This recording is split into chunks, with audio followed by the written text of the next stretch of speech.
do you think personally that integration can happen while one person retaining their identity? Again, to hit back on Syahredzan Johan's mentality, we need to change our mentality. But too bad, mentality today is governed by society. And it's also a pity that not everyone is emotionally and intellectually empowered like you to have a paradigm shift in their way of thinking. So I think there should be certain sort of mechanics for this paradigm shift in thinking to take place. And what mechanics do you think is the most appropriate mechanics today in our context of society? And finally, one more thing that I'd like to address is when we talk about racism. I have no issues with racism. Let's wipe out the thought that racism can be wiped out entirely. I strongly believe that every one of us has some racism apathy towards ourselves. We do have a little bit amount of racism in ourselves. But when racism is used to step upon others, then it becomes an issue. So I think racism should not be entirely covered off because it's not above review, and it should be there. People, the entitled of free speech, people are entitled to free speech. People should be able to criticize, to review, to talk about it.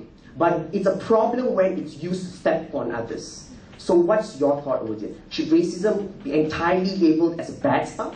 Thank you. Excellent. And your Form 6, you say? Yeah. I hope you're going to do law. Right. Our speakers have their plates full on that one. Faisal? Can I? Yeah, answer it. Personally, yes, integration is possible, but in the context of the Race Relation Act, it would lead to no integration, because Race Relation Act, if we are looking at the UK example, it started off with the idea of multiculturalism and integration. Since the 58 Act, since the 68 Act to the 2000 Act, but the UK experience will tell us that what they experienced there is that society or ethnics went into their own cocoon. So one minister there called there to be, they said we are sleepwalking into segregation. So society became more torn apart. But if you ask me about my personal opinion, yeah, I think integration is cool. You know, I think integration is possible. If it is not possible, we ought to make it possible, because we are all in this very same ship that we can't leave. You know, I don't know about you, but I can't leave. You know, so we have to make it happen because we have no choice. But the example that I gave was in relation to how the Race Relation Act in UK has developed, how it has, the impact it has given on the UK society, which if we are going to adopt their law, we might as well learn from the experience and see how it will happen here. But when you talk about integration in the context of British and Netherlands, it's about Muslim migrants in general that they are addressing about the fact. Because about migrant workers from Turkish countries, from Moroccan countries, that they're trying to integrate them into the Dutch national identity, which they're failing, Turks and the Moroccans are failing to do so. But in the context of Malaysian society, how is integration possible? Sorry, repeat the last sentence. No, because I think we also need to contextualize our issue today. Because when you're talking about British issue and about the Netherlands, it's more broad. Islamophobia. It's not about Islamophobia. I do not agree with you that it's Islamophobia. It's about Muslim migrant workers from mainly Turkish country and Moroccan countries who are migrating to the Netherlands and are in failure of them integrating to the society because they're segregating themselves from the society, and it makes them not to progress as people in that society. But if you want to contextualize it back to the Malaysian current context, what's wrong with one person saying that I'm an Indian and at the same time Malaysian? Because I think you keep on talking about British and Dutch nationality, but it differs into context. Okay. I think you also need to contextualize what happened in Netherlands and what is happening in Malaysia at the same time. Because there's two different issues. That's about Muslim migrant workers, and this is about we current living citizens in this country. Yes.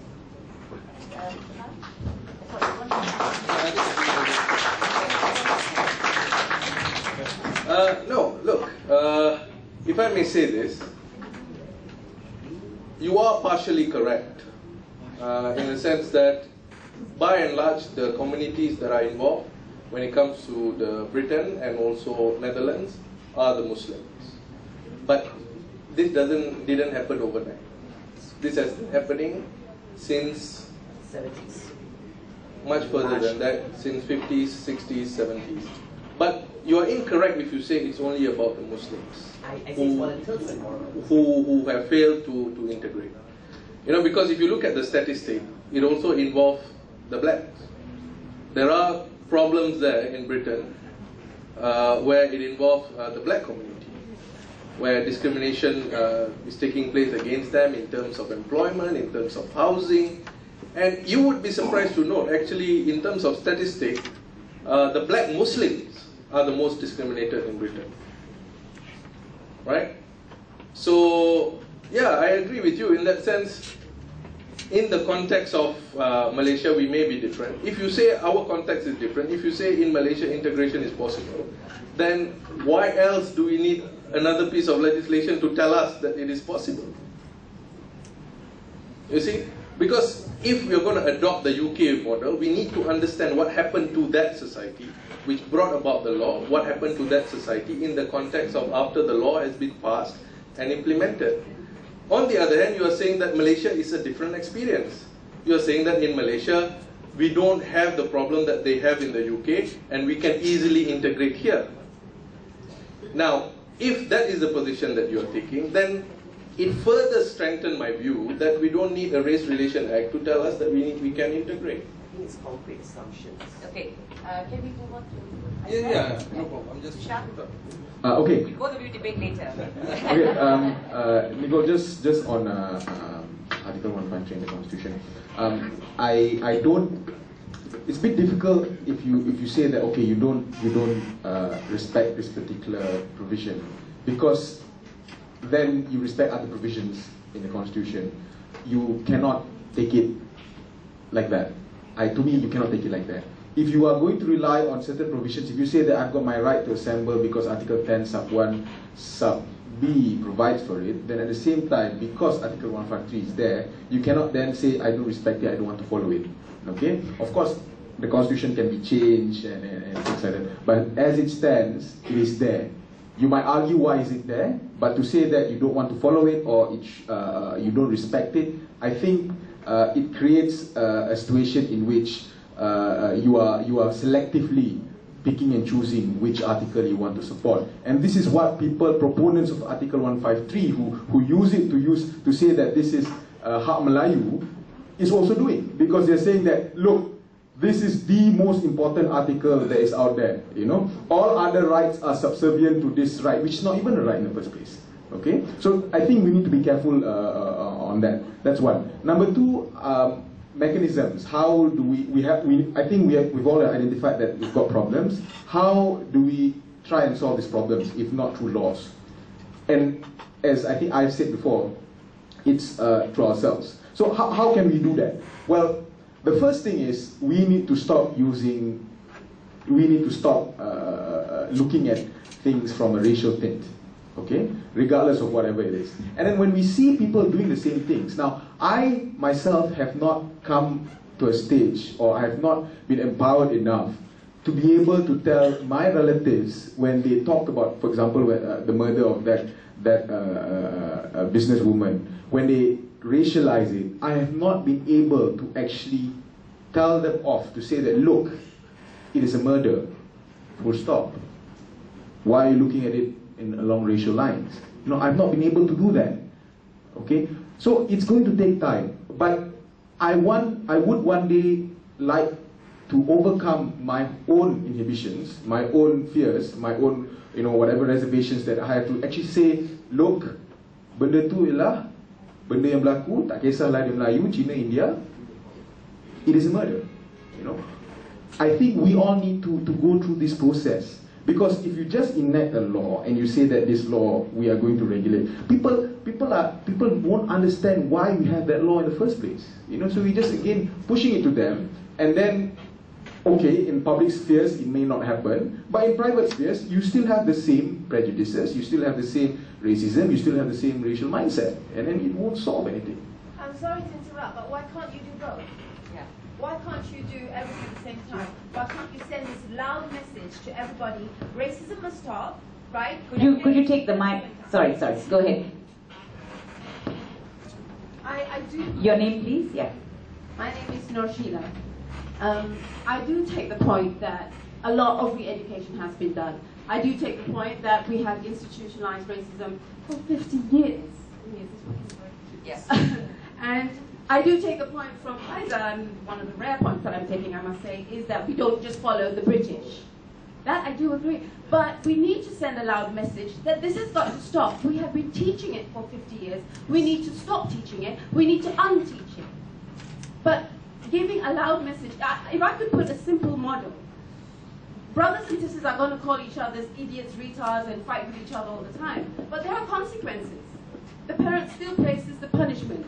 So if the authority at the highest level makes a statement and says, we will prosecute, we will regulate, we will do, when you commit a crime, when you transgress, when you discriminate, that message will permeate. I mean, we have an offense against murder for a reason. Murders still happen, but when you're caught, you are going to be penalized for it, and you're going to get consequences. So I think we need to have a race relations law that is implemented by a government who will implement it across the area. Thank you very much for that. A young lady, yes. Why don't you ask your question, then I will ask the... Hi, my name is Azmi, Azmi. want to comment? Okay, my stand is this. I disagree in the concept of race relation laws, but I do agree that we need some sort of regulation, like Sheila said, that regulates and gives a punitive measures towards what is wrong when we can hear you. We can hear you.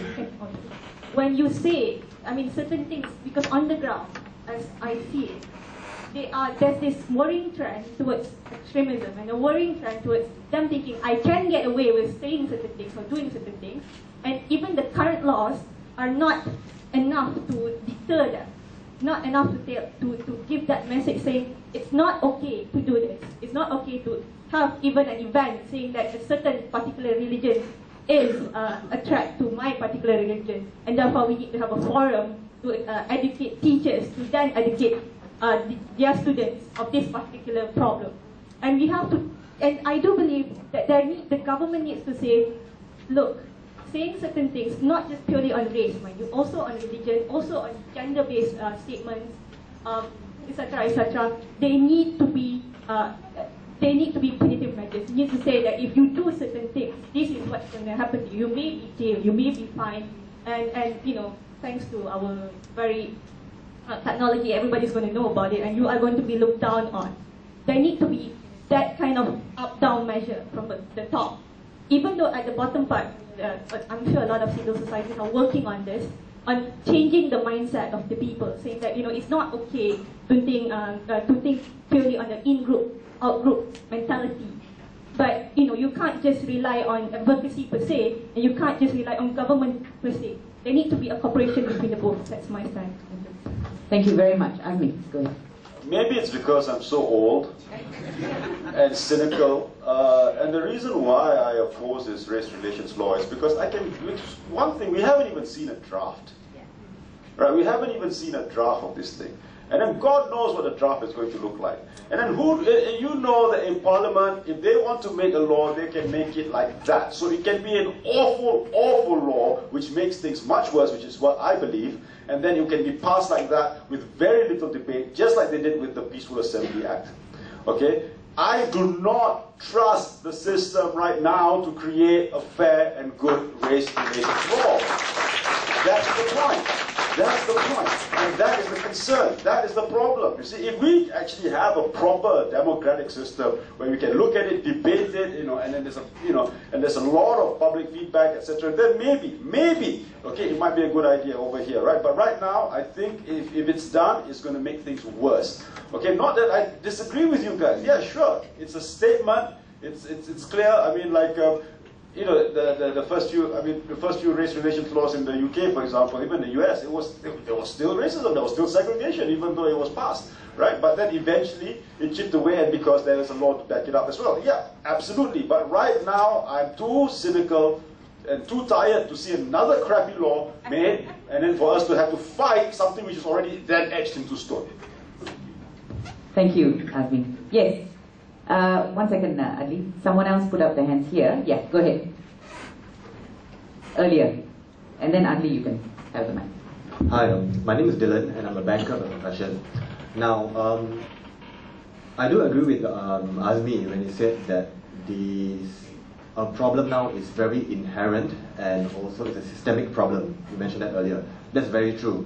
And also, Syahredzan, when you mentioned that we can have all the laws we want, all the acts and everything, and we can just have everything in place and nothing will be done until literally the cows come home. Literally the cows, pun intended, okay?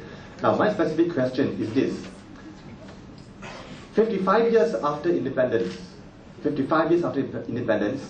there is a breakdown. We cannot deny that there is a breakdown and failure by the government in the integration of society. Now, does this race relation law is seen as a proactive measure or a reactive measure? If it's proactive, why is it proactive? If it is reactive, why is it reactive?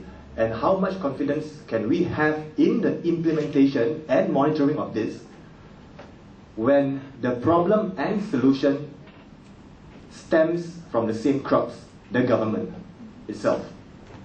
That's my question. Okay, Adli, you speak first. You speak as well. And I'll take one more after that, then I'll turn it over to the panel. Yes. Hello, good afternoon. My name is Syahredzan. My question is one question, that is about the education system. I mean, despite of having a bad education system, I do believe I would like to share my personal experience of 17 years in schools. I was schooled at Kapong, which is majority populated by Chinese, and the first time I've entered that school, I thought that I'm in Chinese school. Nevertheless, having that bad history that was teaching us, no matter what, I do have a lot of good friends from Chinese, and we don't actually, in a question of what is your right, what is our rights. From there, I realized that, for talking about racial issues and all, it's not childish to actually discuss it, but it's about maturity. Then, on the second thought, that maybe maturity that make us feel insecure, and that insecurity make us feel disbelief with each other. But despite of having education system, I do believe that in our school age we don't much talk about it. So just for the sake of discussion, just talking much about it will make us racist, or maybe just have to live with ourselves. I mean, we are Malaysia, you're Indians, you're Chinese, and just live with it, and then rather than discussing it and leads to a feeling of insecure and having this disbelief with each other. Just for the sake of discussion. Thank you. One more, and then I'll turn over. Richard, we can have another 10 minutes? Yeah. Thank you, Mr. Chairman. I wish to thank the Bar Council for having us here today to listen to anything new about the laws, because we in the general living do not get near the laws at all. I am older than Professor Azmi, so I would like to say that I'm almost as bad as you. I think the main culprit of all our problems today is in that Article 153. It needs amendment. By that particular law, we created two new races, the Bumiputras and the non-Bumiputras. Chinese Indians all are secondary.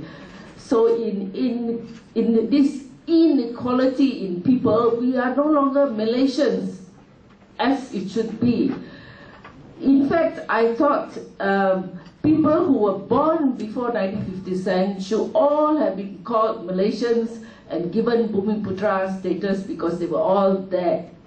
Irrespective of their origin, they helped build the country, they helped defend the country. But we hear lately, they gave Bumiputra status to some foreigners across the border. That was really depressing.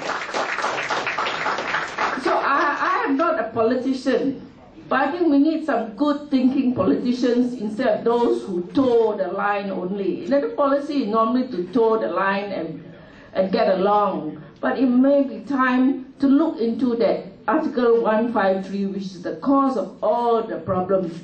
We were all very happy. Somebody just said, oh, we were different last time, we wish to go back. I said, hard, things are different now.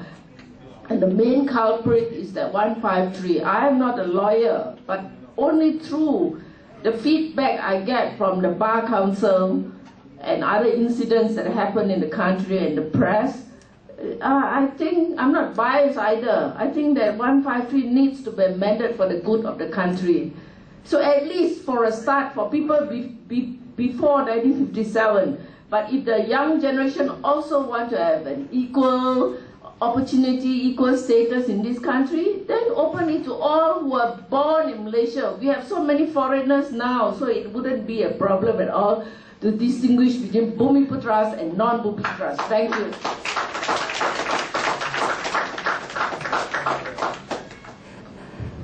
Just to answer your query, the last one, because the other two seems to be harder.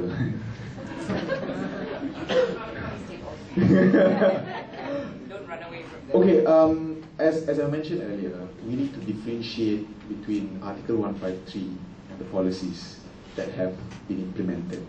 Okay, I must disagree to say that when you say that Article 153 is the root of all the problems, because there are a lot of other extra constitutional race-based affirmative action that has gone on. I gave the example of buying a house, for example. You know, why is it that I am able to get a discount?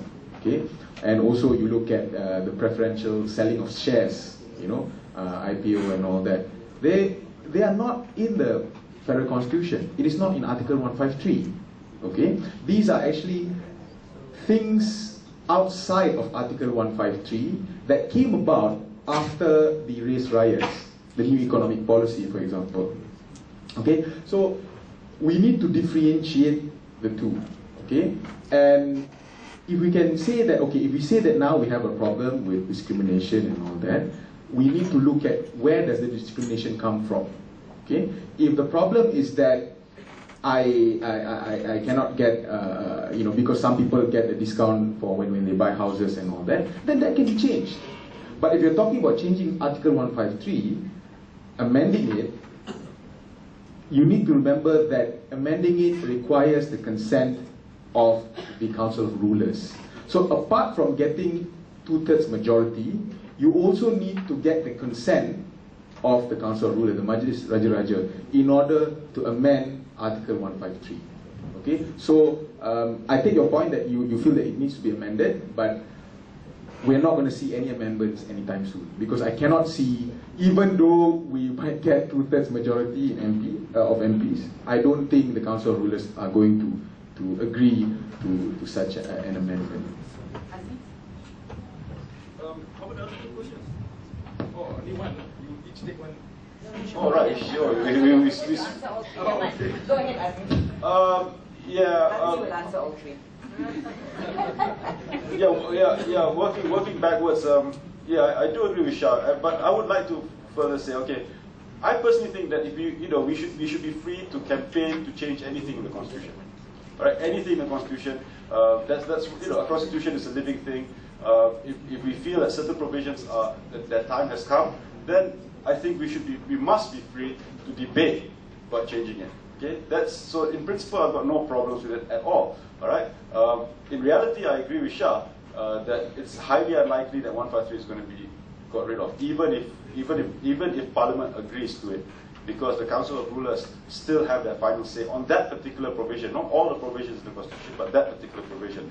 My issue here is that I think it's not just the Constitution, that particular provision which is the problem. I think the problem also rests in the judiciary, because what we need is to have a judiciary which looks at certain things which have been happening and say, hold on, this actually doesn't fall under 153. You can't use 153 to justify this action. You can't use 153 to justify that action. This is actually unconstitutional. So we need a judiciary as well which is willing to make strong constitutional decisions.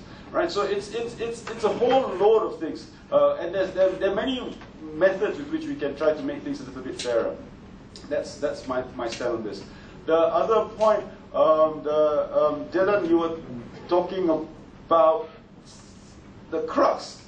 Yeah, the crux. You're saying the solution is coming from the source of the problem, right? Yeah, okay, but there's a trouble with this country because we don't change the source of the problem, all right?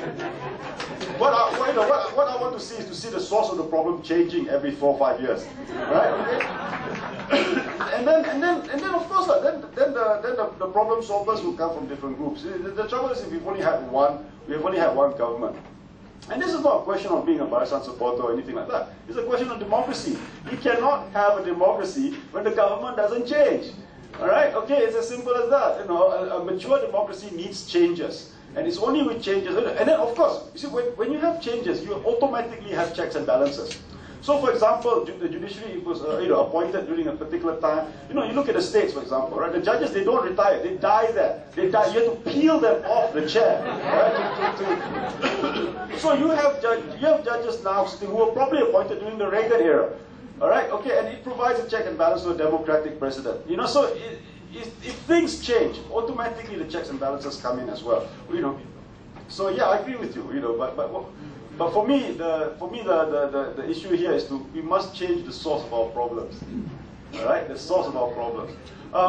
With regards to the young man, yeah, I suppose so. I mean, what you're saying is that just forget what they're teaching, you know, just live life, right? Okay, but yes, I mean, you know, that's probably true. I mean, I've forgotten what I've been taught all my life, right? You know, from standard 1 all the way until university. You know, as soon as it's over, I forget it, and there are more important things in life.